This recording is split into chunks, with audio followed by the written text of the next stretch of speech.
కలవరమాయే మదిలోన. ఈ రోజు ఏంటో గుర్తుందా మీకు? ఇంటద్దేగా కట్టేద్దాం. గౌతమ్ నా ఫ్రెండ్.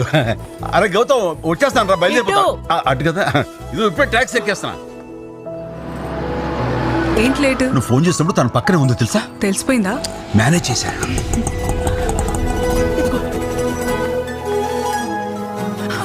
జాగ్రత్త.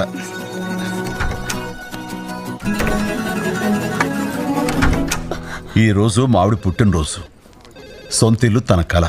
ఈ ఇంటి పేపర్స్ ఇచ్చి తను సర్ప్రైజ్ చేయాలి. మ్యామ్. Rekha, happy birthday. హ్యాపీయేనా? Welcome to Shubhagruha family. Thank you. అందమైన ఊహకు పొందికైన రూపం శుభగృహ.